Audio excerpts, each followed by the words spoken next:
वारकरी संप्रदायातील थोर महात्मे व महाराष्ट्रातील विचारवंतांची दुर्मिळ कीर्तने, प्रवचने, व्याख्याने ऐकण्यासाठी सुरेश महाराज सूळ या यूट्यूब चॅनलला अवश्य सबस्क्राईब करून बेल आयकॉन दाबा. जाणून बुजून केलेलं पाप गंगा स्नानाने जात नाही. सांगू का जाणून बुजून का हो? चला जाऊ भेळ भत्ता खाऊ. हा म्हणतो नको, दमडी नाही खिशात. अरे मी देतो चाल. अरे तू जरी दिलं तरी पगाराच्या वेळेला गेटवर हजर होशील, काढ पैसे. हा म्हणतो देऊ नको माझ्यातर्फे. बरं म्हणे चाल खातो. तुझ्यातर्फे म्हटलं काय, गेला भेळ भत्ता खाल्ला. बाहेर पडला तर दुसरा आला. अरे बरं तू नेमका आला, चल तुलाही देतो भेळ भत्ता. हा म्हणतो मी नाही खाणार. का बरं? आणि आज एकादशी आहे माझी. आज एकादशी, मला वाटलं उद्या एकादशी, आणि मी तर आज भेळ भत्ता खाल्ला. आता सांगा, हे जे पाप घडलं हे कसं घडलं? न कळत घडलं. माहित नाही आज एकादशी असं माहित नाही आणि भेळ खाण्यात आले. हे पाप घडलं, हे अजाणता घडलं, न कळत घडलं. असं पाप आपण जर गंगेत जाऊन बुडी मारली तर ते पाप जाणार. पण जाणून बुजून केलेलं पाप गंगा स्नानाने जात नाही. जाणून बुजून म्हणजे चला काय बटाटावडा, खमंग वास सुटला, चला खाऊ. हा म्हणतो नाही खाणार मी. का रे बा? आज एकादशी आहे माझी, मी नाही खाणार. तो म्हणतो असू दे मला एकादशी, चाल. तो म्हणतो अरे कसं काय म्हणतो तू? एकादशी असू दे तरी चाल म्हणतो. तुझ्या 12 महिन्याच्या आहेत ना एकादशी, कायमच्याच आहे ना. मग काय होतं एखादी एकादशी मोडली तर? हा, नुसत्या मोठ्याच एकादशी असल्या. काही लोकांनी कुठून काढलंय करून नसतो. तू फक्त मोठ्या एकादशा करायच्या, आषाढी आणि कार्तिकी, माहिती नाही. पण तुमच्या 12 महिन्याच्या आहेत ना एकादशा. मग काय होतं एखादी एकादशी मोडली तर? त्याने आग्रह केला आणि याने बटाटावाडा खाल्ला. आता हे जे पाप घडलं हे कसं घडलं? जाणून घडलं. एकादशी माहित असताना घडलं. असं जे पाप आहे, गंगेत जाऊन जर बुडी मारली तर ते पाप गंगा घालू शकत नाही. याने गंगेत बुडी मारली का तो बटाटावाडा वर तरंगतो आणि हा गंगेतून बाहेर आला की पुन्हा येऊन तो शिरतो. गंगा स्नान सर्वस्वी पाप घालू शकत नाही. बीज जसं असतं तशी फळं येत असतात. ढोकरं लावून कधी आपले तुमचे अनाविषय म्हणा की सीडलेस म्हणा, हे द्राक्ष येऊ शकणार नाही. जे तुम्ही जात लावाल, जे बीज, तेच फळ प्राप्त होईल. म्हणून सुखाने दुःख ही फळं आहेत आणि त्याचं बीज आहे पाप आणि पुण्य. म्हणून सुखदुःख आपल्या इच्छेवर नाही. आपल्याला पुष्कळ वाटतं दुःख येऊ नये पण ते आल्याशिवाय राहत नाही. आपल्याला पुष्कळ वाटतं सुख मिळावं पण ते मिळत नाही. का मिळत नाही याचं कारणच आहे, ते आपल्या इच्छेवर नाही, ते त्याच्या बीजावर अवलंबून आहे. म्हणून दुःख हे आपल्या पापामुळे येते. म्हणून दुःख घालवायचं तर पहिलं पाप घालवलं पाहिजे. सर्वांनी हे मान्य केलेलं आहे आणि तुम्हाला सर्वांना बरं का हे माहीत आहे. परंतु दुर्दैव आपला असं आहे की माणसं पुण्य करत नाहीत आणि पाप सोडत नाहीत. म्हणून सुख मिळत नाही आणि दुःख मिटत नाही. सर्वांना हे माहित आहे की दुःख पापामुळे येते आणि सुख हे पुण्यामुळे मिळते. तुम्ही म्हणाल नाही हो, आत्ताच आमच्या लक्षात आलं, तुम्ही आता म्हटलं. नाही नाही, सर्वांना माहित आहे. सर्वांना माहित आहे, इथे आलेले न आलेले, की दुःख पापामुळे येते आणि सुख हे पुण्यामुळे येते. मी तुम्हाला पटवून देतो ना, हो म्हणायला लावतो की सर्वांना माहिती आहे दुःख पापामुळे येते. तुम्ही बघा, एक दुसऱ्याला म्हणतो का हो तुमची ती कोर्टात केस चालू होती त्याचं काय झालं? हा म्हणतो कशाला नाव काढतं त्या केसचं? आपण काय झालं मला सांगाल की नाही? तुम्हाला अशी सवय लागली की नाही खपली काढण्याची? काय अडलं याच्या वाचून का काढायचं? हा विषय काढण्याचं काय कारण आहे? अरे पण आपण मित्र एकमेकाला सांगायला काय हरकत आहे? तो म्हणतो विरुद्ध निकाल लागला आपल्याला. का बरं असं व्हावं? तुझा तर त्या प्रकरणाशी कोणताही संबंध नाही, मग विरुद्ध निकाल का लागावा? तो म्हणतो आता लागला तर खरं. अरे मग हायकोर्टात अपील करायचं. हा म्हटलं तुला काय वाटतं, गप राहिले, हायकोर्टातही गेलो पण तिथे विरुद्धच निकाल लागला. अरे तुझा तर त्या प्रकरणात संबंध नसताना का असं व्हावं, तुझ्यावर काय यावं, विरुद्ध निकाल का लागावा. अरे सुप्रीम कोर्टात जायचं. हा म्हणतो मागची जमीन विकली ती कशा करतात, सुप्रीम कोर्टात भांडण्या करतात, पण तिथे विरुद्धच निकाल लागला. का बरं असं व्हावं. हा म्हणतो काय आपलं पूर्वीचं पाप असेल काय नाही. सगळे प्रयोग झाल्यानंतर सर्वात शेवटी हेच उत्तर शोधून काढतो तो की या सगळ्या गोष्टीला जर कारण असेल तर माझं काही पूर्वीचं पाप. म्हणजे आपल्याला दुःख जे येतंय, आपल्या जीवनात जे अनिष्ट घडून येते, याला कारण आपलं पूर्वीचं पाप आहे हे माहित आहे की नाही. आणि सुख जे आपल्याला मिळतंय हे आपला पूर्वपुण्यामुळे हेही सर्वांना माहित आहे. तुम्ही बघा, जी माणसं जीवनात मजेत असतात, चांगले असतात, त्यांच्याकडे पाहून दुःखी माणसं जळतात. दुःख ज्यांच्या जीवनात आहे ना, त्या माणसांना सुखी माणसं पाहिली का जरा चिडच येते. कधी कधी ते उपरोधकपणाने बोलतात देखील, बर का, तुम्ही कसे काय बरे हो, तुम्ही कसे काय चांगले, आणि आमच्याच वाट्याला काही पीडा आली आणि तुम्हाला कसा काही रोग होत नाही. तुम्हाला कसं काय नाही, तुम्ही कसे मजेत आहात आणि आमच्याच वाट्याला काही पीडा आली. काल म्हणतो हे दुखते, आज असं झालं, उद्या तसं. आमच्या पाठीमागे का पीडा, तुम्ही कसे काय मजेत. त्यावेळेला तो काय उत्तर देतो मोठं ऐकण्यासारखं आहे. आम्ही मजेत का आणि तुम्ही दुःखी का. त्यावेळेला तो काय म्हणतो, मला त्याला पुण्य करावं लागतं, पुण्य. असं तुमच्यासारखं पाप करून जाणार नाही. तुम्ही काय केले, पापच पाप केलं. अरे तुमच्या बापाने काय केलं, तुमच्या आज्याने काय केलं, तुमची खानदानच अशी, याचं वाईट कर त्याचं वाईट कर. अरे ते पाप काय गप राहणार आहे का. पाप हे फल दिल्याशिवाय नष्ट होत नाही. म्हणून ती पाप तुमची आता तुम्हाला भोग द्यायला आलेले आहेत. भोगा त्या पापाची फळं. म्हणजे दुःख जे तुम्हाला येतं हे तुमच्या पापाचं फळ आहे. आणि आम्ही जे मजेत आहोत ते आम्ही काही पूर्व पुण्य केलेली आहे, त्याला पुण्य करावं लागतं म्हणतो. म्हणजे जे चांगलं घडून येतं हे पुण्याचं फळ आहे आणि वाईट जे जीवनात घडते पापाचं. तुम्ही बघा, परिस्थिती सुधारली आणि एक बाजूने पैसा घरी यायला लागला की तो पैसा गप राहत नाही. तो पैसा काही ना काहीतरी घराची विकासाची कामं करायला लागतो. ट्रॅक्टर घेतला जाईल, लेवलिंग केली जाईल, पाईपलाईन केली जाईल, ट्रक घेतला जाईल, जीप गाडी घेतली जाईल, अनेक साधनं घेतली जातात. त्यावेळेला काही काही लोक म्हणतात का हो, हा तर मजुरी करत होता दुसरीकडे आणि आता हे कसं काय. म्हणजे काय कळत नाही ना. त्याला विचारलं का रे कसं काय. अरे तुझा बाप तर दुसरीकडे सालाने होता असं. तो म्हणतो काय सांग, ही त्यांचीच पुण्य आहे, बाबांचीच पुण्य आहे, आमच्या दादांची पुण्य आहे. आम्ही काय केलं, आम्ही काय नाही केलं, त्यांच्या पुण्याने हे सगळं घडलेलं आहे. म्हणजे चांगलं काय घडून येतं हे पुण्यामुळे. म्हणून तुम्ही बघा, माणसं जी ट्रक घेतात, जीप घेतात, ट्रॅक्टर घेतात, त्याच्यावर काहीतरी लिहितात. आई वडिलांची पुण्य आहे, दादांची पुण्य आहे, बाबांची पुण्य आहे लिहितात की नाही. मला एक सांगा, असं एखाद्या जीपवर तुमच्या वाचण्यात आलंय का बाबांचं पाप म्हणून आमच्या घरी जीप, हे जीप आहे नाही, आमच्या बाबांचं पाप आहे, पाप. असं कुठे सापडणार नाही बरं का प्रकाश महाराज. आणि कुठं सापडलं तर त्याचा नंबर मला कळवा की आमच्या जीपवर आहे बाबांचं पाप म्हणून. असं कुठंच सापडणार नाही तुम्हाला. बाबांचे पुण्य आहे, दादांचे पुण्य आहे, नानांचे पुण्य आहे हेच सापडणार. म्हणजे याचा स्पष्ट अर्थ काय होतो, जे चांगलं घडतंय हे पुण्याचं फळ आहे आणि वाईट जे जीवनात घडतंय हे पापाचं फळ आहे. म्हणून आपल्या जीवनातलं दुःख घालवायचंय तर आपला पहिला पाप घालवा. आणि पाप जर घालवायचं असेल तर पाप घालवण्याकरता कलियुगात विठ्ठल नामाशिवाय दुसरं कोणतंही असं श्रेष्ठ साधन नाहीये की जे पाप मुळासहित घालवेल. इतर काही साधनं पाप घालवणारी आहेत, परंतु ती साधनं सगळी पाप घालवत नाही. काही काही घालवतात आणि काही काही ठेवतात. तशी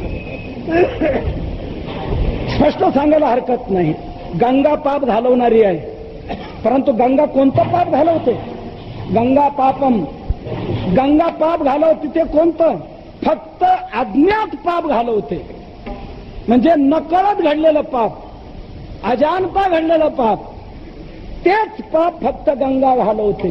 जाणून बुजून केलेलं पाप गंगा घालवू शकत नाही. मनसंकल्पाची पापे न जाती तीर्थाची बापे. जाणून बुजून केलेलं पाप गंगा स्नानाने जात नाही. सांगू का जाणून बुजून? का हो, चला जाऊ भेळ भत्ता खाऊ. हा म्हणतो नको, दमडी नाही खिशात. अरे मी देतो चाल. अरे तू जरी दिलं तरी पगाराच्या वेळेला गेटवर हजर होशील, काढ पैसे. हा म्हणतो देऊ नको माझ्यातर्फे. बरं म्हणे चाल खातो.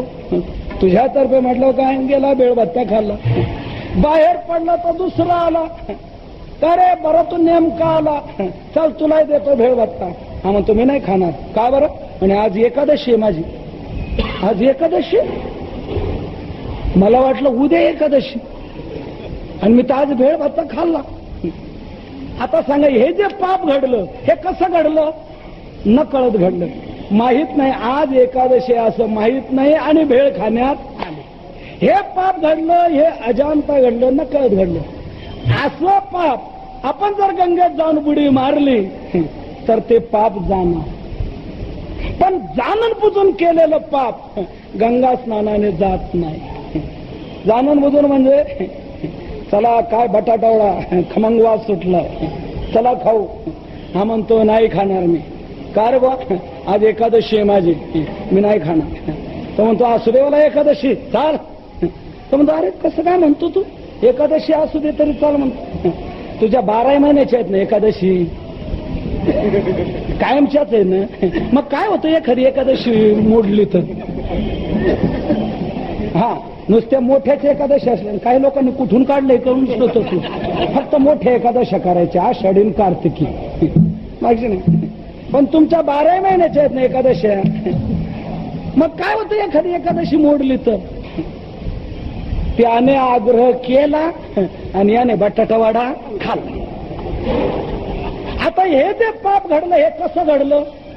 जाणून घडलं, एकादशी माहित असताना घडलं. असं जे पाप आहे, गंगेत जाऊन जर बुडी मारली तर ते पाप गंगा घालू शकत नाही. याने गंगेत बुडी मारली का तो बटाटावाडा वर तरंगतो, आणि हा गंगेतून बाहेर आला की पुन्हा येऊन तो शिरतो. गंगा स्नान सर्वस्वी पाप घालू शकत नाही. म्हणून ज्ञात पाप, अज्ञात पाप, जी जी काय सर्व प्रकारची पाप आपल्या जीवनामध्ये घडतात, ती सर्व प्रकारची पाप घालवण्याची क्षमता फक्त एक नामचिंतनामध्ये आहे.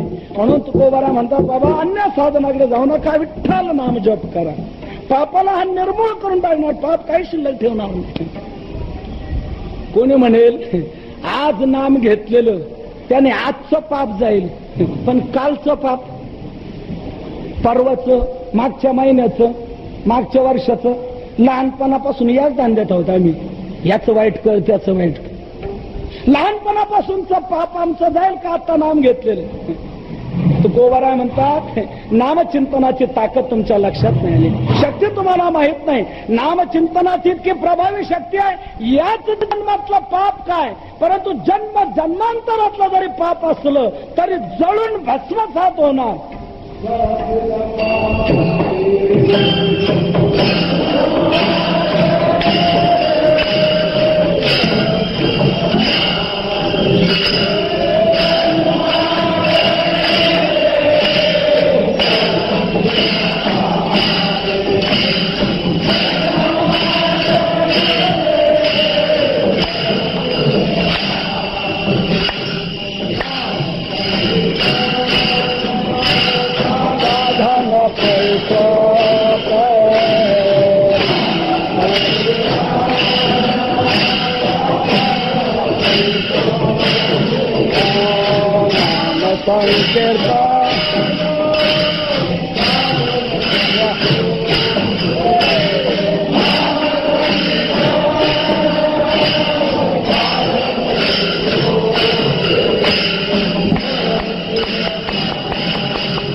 नामसंकीर्तन हे साधन सोपं जरी असलं तरी फलात तुम्ही कमी समजू नका.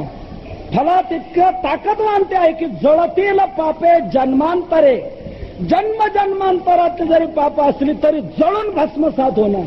इथे हा एक शब्द महत्वाचा महाराज, जळतील म्हटले, पळतील म्हटलं नाही, जळतील म्हटले. तुम्ही म्हणाल पळाली तरी गेली आणि जळाली तरी गेली, काय फरक? फार फरक आहे. पळालेली परत येऊ शकतात, जळालेली परत येत नसतात. जळली किती संपली, त्याची राग झाली, पुन्हा त्याच्यापासून काही उत्पत्ती होऊ शकत नाही. तसे इतर साधनाने पाप पळतात आणि नामचिंतनाने पाप जळतात. अशी नामचिंतनाची महान शक्ती आहे. किती पाप जळणार हो? तुकोबरा म्हणतात किती असू द्या, कितीही पाप जरी असली तरी नामापुढे ती राहू शकत नाही. तुझं आठविता पापाची वसती राहे अंगी किती बळ त्याचे. त्याच्यात अशी काय ताकद आहे की नाम घेतलं जातं आणि पाप शिल्लक राहते. पापाची काय ताकद आहे राहण्याची? राहू शकत नाही. किती पाप असलं तरी नामाने संपणार, भस्म जाणार. लोक काही लोक म्हणतील हे पटत नाही आपल्याला. कुठल्या साधनाची म्हटली तरी काहीतरी क्षमता असेल ना. कितीही पाप कसं काय घालवणार? काहीतरी मर्यादितच घालवलं जाईल ना. आपण जसं म्हणतो 3 हॉर्स पॉवरची मोटार, 5 हॉर्स पॉवरची, 10 हॉर्स पॉवरची, म्हणजे याचा अर्थ काय? तिची ताकद तेवढी, त्यापेक्षा अधिक काम ती करू शकत नाही. तशी नामाची काहीतरी मर्यादा असेल ना, ठराविक ताकद असेल ना, की एवढंच पाप फक्त नाम घालू शकतं. असं नाही. नामाची ताकद इतकी आहे की जेवढं असेल तेवढं घालव, मग किती असो. एके ठिकाणी शास्त्री महाराज ब्रह्मांड पुराणात असं सुंदर म्हटलेलं आहे की नामामध्ये जेवढं पाप घालवण्याची शक्ती आहे तेवढं पाप कोणताही पापी करू शकणार नाही. की जेवढं पाप नाम घालवतंय, नामनोस्ती यावती शक्ती पाप निर्हरणे हरे तावत कर्तुम न शक्नोती पातकम पातकी जनः. पातकी लोक देखील तितके पाप करू शकणार नाही की जितकं पाप नाम घालवू शकते. नाथ महाराजांनी देखील भागवतात अशी महान ओवी घातलेली आहे, जेवढी नामाची शक्ती तेवढे पाप नाही त्रिजगती. एकाच काय, तिन्ही जगतातलं पाप जरी एकत्र केलं तरी तेवढे पाप नाम घालवू शकते. तेवढं पाप तिन्ही जगतात नाही की जेवढं पाप नाम घालू शकते. इतकी नामामध्ये ताकद आहे. किती असू दे, पटत नाही हो. केवढं कसं काय घालवणं? काहीतरी मर्यादित, जेवढं असेल तेवढं घालवणं. ज्ञानोबा म्हणतात मी तुम्हाला दृष्टांताने समजून देतो म्हणजे ध्यानात येईल, हे त्याशिवाय तुमच्या डोक्यातली शंका जाणार नाही. एकाने रानाचा लिलाव घेतला, डोंगराचा, आणि मजूर लावून त्याने गवत कापलं, काढलं, त्याची गंजी घालून ठेवली. इतकी मोठी गंजी की त्याच्यात 4 लाख अब्ज पेंड्या. किती महाराज? 4 लाख अब्ज पेंड्या त्या गंजीमध्ये. इतकी मोठी गंजी. आता मला एक सांगा, एवढ्याही पेंढ्या जर आपल्याला जाळायच्या असतील तर त्याला किती अब्ज काड्याच्या पेट्या लागतील? 1 अब्ज हो नाही, 1 काडी. 1 काडी पुरेशी. 4 लाख अब्ज जरी पेंढ्या असल्या तरी जास्त काड्यांची गरज नाही, 1 काडी पुरेशी आहे. बरं ठीक, तुमचं मान्य मला. दुसरी एकाने गंजी लावली होती, त्या गंजीत 8 लाख अब्ज पेंड्या होत्या. आता त्या 8 लाख अब्ज पेंड्या जाळायला आता किती काड्या लागतील? किती? आता कसं काय? आता त्रैराशिक मांडा की तुम्ही 4 लाख अब्ज पेंड्या जाळायला 1 काडी सांगितली की नाही? आता मग 8 लाख अब्ज पेंड्या जाळायला 2 नकोत का? नाही, 1च.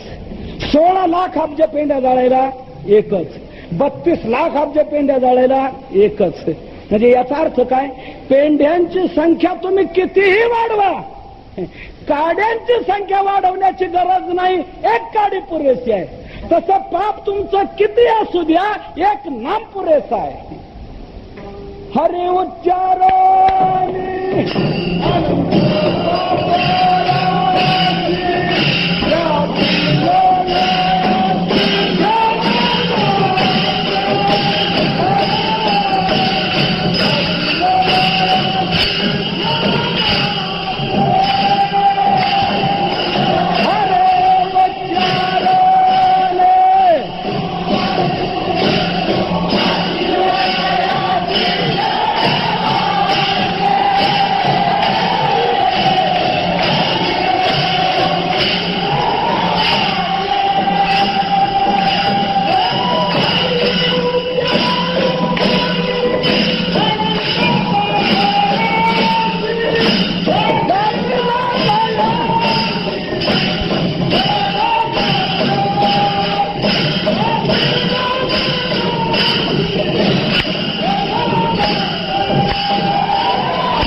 पापाच्या अनंत राशीच्या राशी जरी असल्या तरी हरिनामाच्या उच्चारामध्ये ते क्षणात संपल्या जाणार. हरि उच्चार आणि अनंत पाप राशी जातील लयासी क्षण मात्रे. कशाप्रमाणे तिथे ज्ञानोबराने हा दृष्टांत दिलेला आहे. तृण अग्नी मिळे समरस झाले तैसे नामे केले जपता हरी. तृणाला अग्नी लागला असताना तृण जसं राहू शकत नाही तसं नामाचा स्पर्श झाला की तिथे पाप राहू शकत नाही. पाप भस्मसात होणार, जळून जाणार, काही शिल्लक राहणार नाही. म्हणून तुकोबाराय सांगतात बाबांनो, दुःख संपवण्याकरता पाप संपवा आणि पाप संपवण्याकरता विठ्ठल या 3 अक्षरी मंत्राचा जप करा. सोपा हा मंत्र आहे का हो तुकोबाराय? मग सोपा जर मंत्र आहे आणि फलातही इतका महान आहे तर सगळेजण का जपत नाहीत?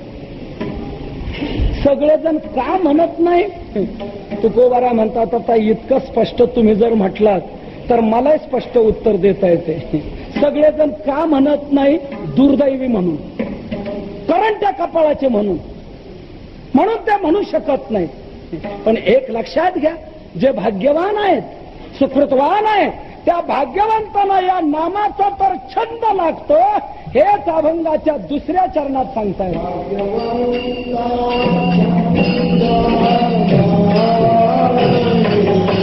भाग्यवंता छंद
घोबार घोमार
छंद मनी गोड कानी ऐकते. तुकोबाराय म्हणतात इतका विठ्ठल मंत्र सुलभ आहे आणि फलाचा इतका महान आहे. सर्वजण का घेत नाही त्याचं कारण दुर्दैवी म्हणून. करंटे कपाळ ज्याचे नाम नाही वाचे, हरिसिन भजत दैव हत. दैवाने मारला गेलेला हरीचं भजन करू शकत नाही. पण जो भाग्यवान आहे, सुकृतवान आहे, त्याला तर या नामाचा छंद लागतो. भाग्यवंता छंद म्हणे. एक लक्षात घ्या, छंद सगळ्यांच्या ठिकाणी आहे, पण हा नाही. छंद नाही असं आपल्याला एकही मनुष्य सापडणार नाही. प्रत्येकाच्या ठिकाणी छंद आहे, फक्त कशाचा या बाबतीत मतभेद असतील. कोणाला कशाचा छंद तर कोणाला कशाचा छंद, कोणाला देवाचा तर कोणीला देवीचा, नाही त्या देवीचा तर निदान घरच्या देवीचा तरी. कुठला तरी छंद मात्र असतो. छंद नाही असं आपल्याला सापडणार नाही. कुठला छंद असतो माहितीये का? जसा फुंदा असतो तसा छंद असतो. छंद हा फुंदावर अवलंबून आहे. आपल्याच फुंदे जेथे तेथे घेती छंदे. छंद हा फुंदानुसार असतो. मग कोणाला कशाचा फुंदा असेल, कोणाला कोणता छंद लागेल हे सांगता येणार नाही. काहींना छंद आपण चांगलं दिसावं हाच असतो. मग ते किती वेळा घोटतील, कपडे कसे कसे घालतील, अत्तर किती वापरतील, साबण कसे वापरतील, काय काय किती वापरतील हे सांगता येईल. आपण फक्त चांगला दिसलो पाहिजे. मूढ जना छंद लावण्याचा. मूढ जना पारखितो जाणे अंतरीचा भेद. मूढ जना छंद लावण्याचा. त्यांना छंद लावण्याचा पण चांगलं दिसावं. काही जणांजवळ कपडे इतके असतात की विचारू नका. नवीन वाण मार्केटमध्ये आला की तो त्याने घेतलाच.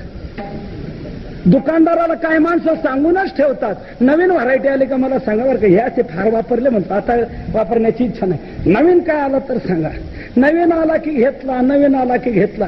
काही माणसाजवळ इतके कपडे सापडतील की शेवटी त्याला सरपणाची गरज पडणार नाही. छंद आहे. कोणाला कशाचा छंद राहील सांगता नाही. कोणा एका मुख्यमंत्र्याच्या घरी म्हणतात झडती झाली तर कितीतरी चपलाच निघाले म्हणतात. आता चपलाचा छंद कशाला पाहिजे? वाटून द्याव्यात ना, ठेवाव्यात कशाला? कशाचा छंद कोणाला राहील हे सांगता येत नाही. मूढ जना छंद लावण्यात. कोणी चित्ताराधी स्त्रियेचे तेचे नि छंदे नाचे, माकड गारुड्याचे जैसे होय. कुठे ज्ञानोबरांनी खेळ पाहिला होता कोणाच ठाऊक. कसा हा दृष्टांत आठवला ज्ञानोबरांना तिथे द्यायला. माकड गारुड्याचे जैसे होय. जाऊ द्या, त्या छंदाचा मी जास्त विचार करत नाही. अनेक प्रकारचे लोकांचे छंद आहेत, परंतु लोकांचे छंद कीर्तनात सांगण्याचाही मला छंद नाही, म्हणून मी त्या छंदाचा जास्त विचार करत नाही. ते छंद द्या सोडून इतर छंद हे नाशिवंत छंद आहेत. अनिकते छंद नाशिवंत. गोड एक आहे अविट गोविंद, अनिकते छंद नाशिवंत. म्हणून इतर छंद जीवनात असूच नाही. फक्त छंद असावा तो फक्त विठ्ठल नामाचा. विठ्ठल विठ्ठल येणे छंदे, ब्रह्मानंदे गरजावे. लागो हाच छंद, मना गोविंद गोविंद. हाच छंद लागायला पाहिजे. इतर छंद जीवनामध्ये नकोच. वारकरी भाविक नामनिष्ठ यांना नामाचा छंद. इतर कोणते छंद आवडत नाही. इतर बाकीचे छंद तर आवडत नाहीच नाही, परंतु काही पारमार्थिक छंद देखील नामधारकांना भक्तांना आवडत नाही. काहींना तप करण्याचा छंद, काहींना मुक्ती प्राप्त करून घेण्याचा छंद, काहींना आत्मस्थिती मिळवण्याचा छंद. परंतु तुकोबाराय म्हणतात हे सगळे छंद आम्हा हरिदासांना निंदी आहे. करोत तपादी साधने, कोणी साधोत गोरांजने. आम्ही नवजो तया वाटा, नाचू पंढरीच होता. पावोत आत्मस्थिती, कोणी म्हणोत उत्तम मुक्ती. तुका म्हणे छंद, आम्हा हरीच्या दासा निंद्य. आम्हा हरीच्या दासांना ते छंद निंद्य आहेत. आम्ही नवजो तया वाटा, नाचू पंढरीच होता. इथे आम्ही नाचणार, या नामात दंगणार रंगणार. खरा हा छंद आपल्या जीवनात लागला गेला पाहिजे. आणि असे जे महात्मे असतात, भाग्यवान जे असतात, त्यांना हा छंद लागतो. भाग्यवंता छंद म्हणे सहजतया जना छंद वाचे गोविंद गोविंद. त्यांना नित्य नामाचा छंद लागलेला असतो. तुकोबरा म्हणतात, माझी मत झाली अनावर वाचा, छंद या नामाचा घेतला असे. भाग्यवंतांना हा छंद लागतो. इतकंच नव्हे, कानाने जरी ऐकायचं झालं तर ते नामाचंच कौतुक ऐकणार. कोड कानी ऐकती, कानाने नामाचंच कौतुक ऐकणार, कानाने इतर ऐकायला जाणार नाही. काही काहींना काही ऐकायचा फार छंद असतो. हे काय सांगतात ते ऐका, ते काय सांगतात ते ऐका. कोणाचंही ऐकायला काही काही जातात. तुकोबाराय म्हणतात, कोणाचंही काही ऐकू नये, तेवी खळामुखे न करावे श्रवण. इतराच्या मुखातून श्रवण करू नये, इतर काही ऐकूच नाही. ऐकायचं झालं तर नामाचं कौतुक ऐकावं. त्याच्यातच आपल्या जीवनाचं खरं सार्थक समजा. हनुमंतरायाला भगवान म्हणतायत, हनुमंता तुला काय मागायचं ते माग.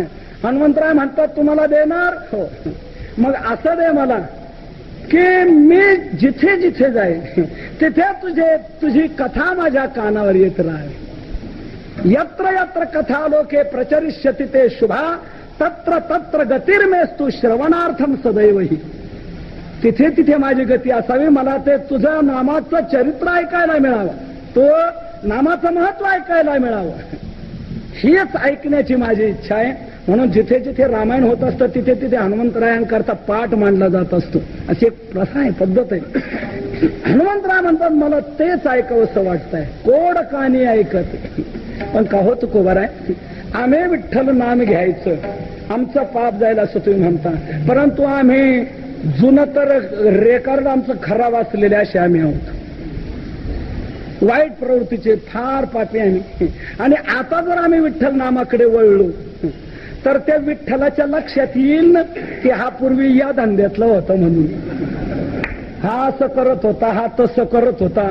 आम्ही समोर दिसलो की त्याला तर आमचं सर्व दिसल की काय काय केलेलं रेकॉर्ड फाईल आमची सर्व ध्यानात येईल. मग आमच्या बाबतीत तो काय निर्णय घेईल काय सांगता येत आहे का. तुकोबाराय म्हणतात, ही तुम्हाला शंका येते, याचा अर्थच असा आहे की विठ्ठल हे दैवत कसं आहे हे तुमच्या लक्षात आलं नाही, म्हणून तुम्हाला ही शंका आहे. विठ्ठल दैवताच्या बाबतीत तुम्ही मनातली वेगळी शंका काढून टाका. नाम चिंतन करणारा जो भक्त आहे त्या भक्ताच्या बाबतीत विठ्ठल हे दैवत कसं आहे हे तुकोबाराय अभंगाच्या 3ऱ्या चरणात सांगतायत.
तुकोबाराय म्हणतात, समजून घ्या, विठ्ठल हे दैवत भोळे.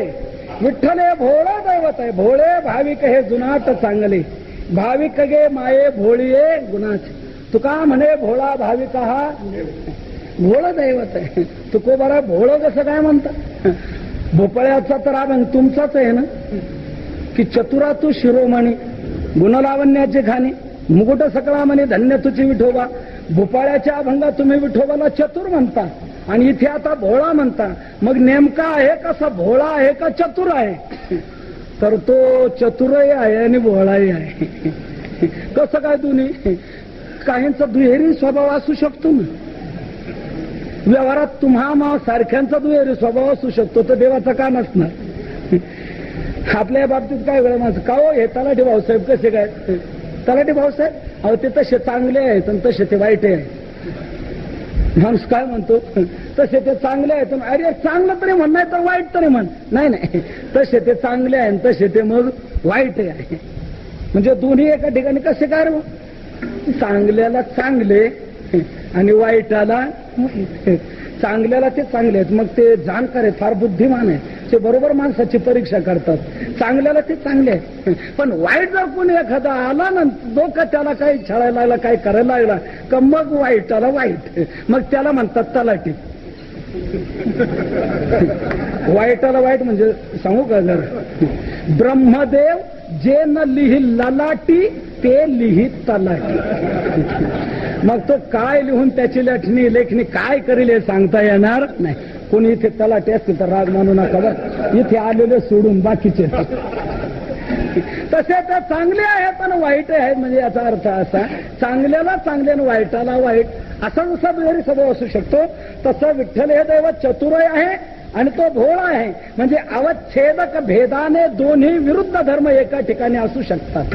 भगवान हा इतरा करता चतुर आहे आणि भक्ता करता भोळा आहे. इतरा करता तो चतुर आहे मग त्याचं चातुर्य विचारू नका, त्याला थोडंही सहन होऊ शकत नाही. भक्ता करता मात्र तो भोळा. भक्ता करता कुठलंही चातुर्य त्याचं शिल्लक राहत नाही, विसरून जातो. अहो 3 मुठी पोह्या वारी सोन्याची नगरी देणं हे चतुराच्या लक्षणात बसतं का? हे भोळ्याच्या लक्षणात बसतं. चतुर थोडंसं जाऊ देणार नाही, हे भोळ्याच्या लक्षणात बसतं. म्हणजे भगवान हा भक्ता करता भोळा आहे आणि इतरा करता चतुर आहे. म्हणून तुम्ही नामचिंतन करायला लागलात ना, भक्तीकडे वळलात ना, मग तुम्ही विठ्ठलाच्या बाबतीत वेगळं काही आणू नका. ते भोळ दैवत आहे. भक्ता करता तो सर्व आपलं सोडून देतो आणि भाविक भक्ताचा प्रेमाने कळवळ्याने जिव्हाळ्याने अंगीकार करतो. म्हणून तुम्ही भक्तीकडे लागा. पण का हो हे जर भोळ दैवत आहे मग भोळ्या दैवताचे भक्त याच्यावर तो कोणाची चाल चालत असेल? कोणी काय याच्यावर सत्ता गाजवत असेल? कारण भोळ्याचा भक्त या म्हणजे याच्याकडे तितकी बाकीचे काही भेटून घाबरून राहत ना सर कोणी याच्यावर वरचढपणा करणार. तुकोबाऱ्या म्हणतात हे मनात तुम्ही आणू नका. त्या भाविक भक्ताला कोणी त्रास देणं कोणी छळणं, अरे काळाने देखील त्याची इच्छा धरू नये. चाड काळे न धरावी, काळे चाड न धरावी, काळानेही त्याची इच्छा धरू नये. मग इतरांनी त्याच्या नादी लागणं हे तर कुठलं काय?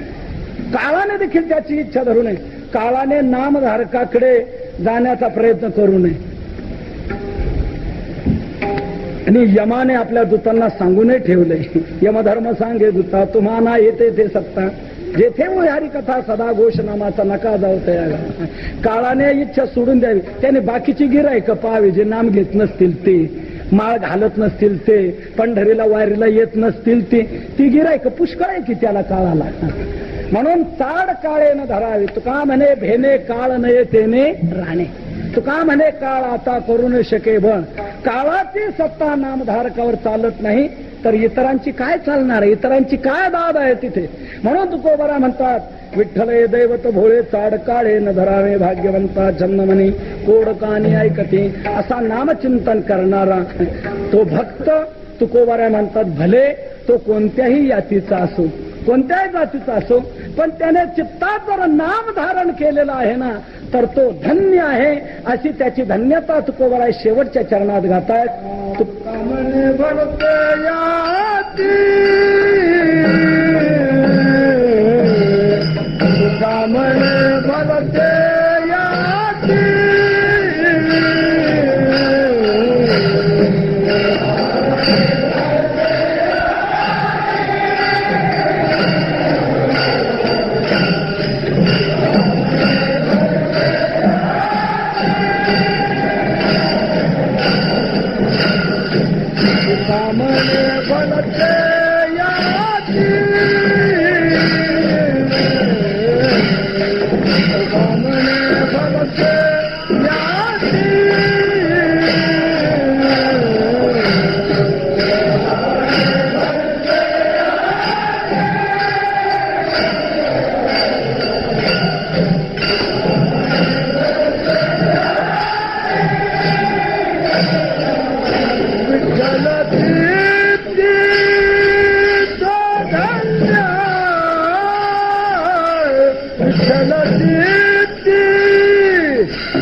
भलते याती विठ्ठल चित्ती तो धन्य. तुकोबरा म्हणतात ज्याच्या चित्तात विठ्ठल आहे, भले तो कोणत्याही यातीत जरी जन्माला आलेला असला तरी त्यावरून तुम्ही त्याला कमीपणा असं समजू नका, कमीपणा त्याचा लेखू नका. तर त्याच्या चित्तात विठ्ठल आहे ना, तो धन्य आहे, तो श्रेष्ठ आहे. तुका म्हणे भलते याती विठ्ठल चित्ती तो धन्य. तुका म्हणे नाही जाती सवे काम, ज्याचे मुखी नाम तोच धन्य. म्हणून संतांनी यातीला मूल्य विशेष दिलं नाही, त्याच्या कृतीला विशेष मूल्य दिलेलं आहे. म्हणून तो जीवनात करतो का याला अधिक मूल्य आहे. म्हणून त्याच्या चित्तात विठ्ठल भरलेला आहे ना, तो धन्य आहे. त्याची वाचा धन्य, त्याचं शरीर धन्य, त्याचे आईबाप धन्य, त्याची जात धन्य, त्याचं गाव धन्य, त्याचा देश धन्य. तुका म्हणे धन्य तयाचे वदन, जया नारायण ध्यानी म्हणे. धन्य धन्य ते शरीर, धन्य माता पिता तयाची, धन्य त्या जाती, धन्य त्या जाती, धन्य तोच ग्राम जेथे हरीचे, जेथे वसती हरीचे दास, धन्य भूमी पुण्यदेश. नामधारकाचं सर्व काही धन्यतेला पात्र अशा प्रकारचं आहे. म्हणून तुका म्हणे भलते याती विठ्ठल चित्ती तो धन्य. भाग्यवंता छंदमणी कोडकाने ऐकते ज्ञानेश्वर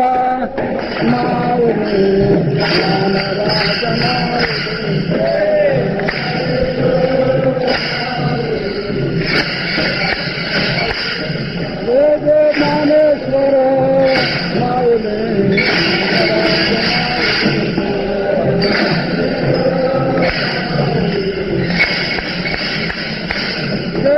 ज्ञानेश्वर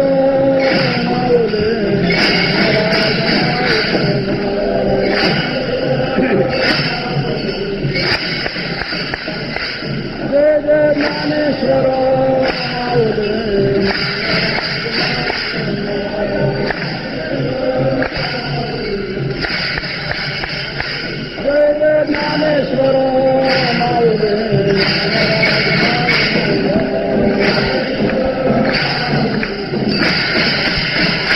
जय जय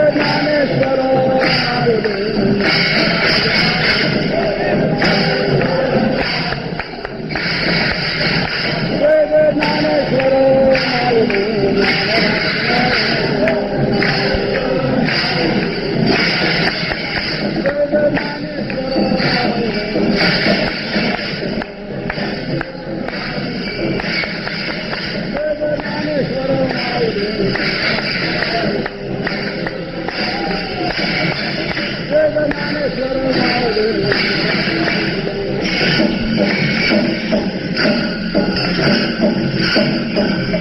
विठ्ठल विठ्ठल मंत्र सोपा करी पापा निर्मूळ भाग्यवंता जन्मने कोडकाने ऐकते.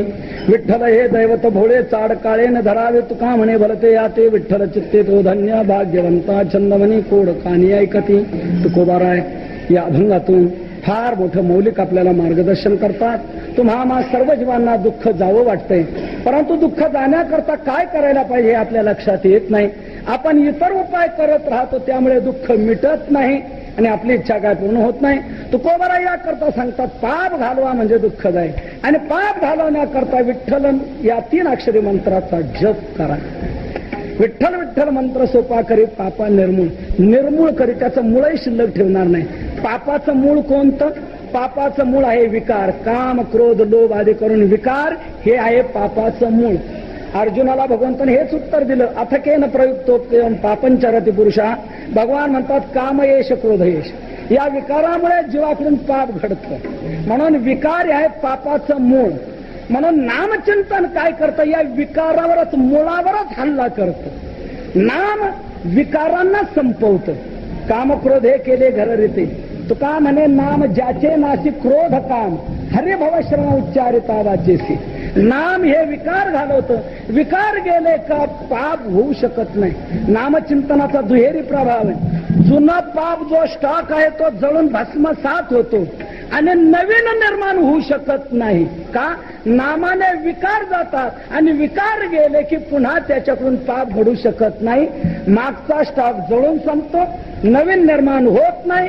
एकंदरीत नामधारकाच्या जीवनातला पापाचा संबंध सुटला जातो आणि पाप संपलं की दुःख त्याला कधीही येऊ शकत नाही. दुःख ते कैचे नये स्वप्नासी, नित्य आनंदाचा आनंद त्याला प्राप्त होतो. म्हणून तुकोबारा म्हणतात, विठ्ठल या 3 अक्षरी मंत्राचा जप करा, सर्व काय तुम्हाला साध्य होणार आहे. म्हणून विठ्ठल विठ्ठल मंत्र सोपा करी पापा, निर्मळ भाग्यवंता छंदमणी, कोड कानी ऐकती. तुकोबारायांचा एक एक अभंग आपण आपल्या दृष्टीसमोर ठेवून आपल्या जीवनाची वाटचाल केली तर निश्चित हे अभंग आपल्याला तारल्याशिवाय राहणार नाही. अहो, ज्यांच्या अभंगाने दगडांना तारलंय मग त्यांच्या अभंग आपल्याला तारणार नाही का? तुकोबारांच्या अभंगाने दगडांना तारलं, जळी दगडासहित ह्या तारेल्या जैसेला. मग ते अभंग आपल्याला का तारणार नाही? फक्त एकच गरजेचं आहे, आपण तसं दगड तरी बनलं पाहिजे, म्हणजे आपण तरू. तसे दगड बनलं पाहिजे. म्हणजे दगड कोणते तरले? जे वह्यांना बांधले होते ते, अभंगांना बांधले होते ते दगड तरले.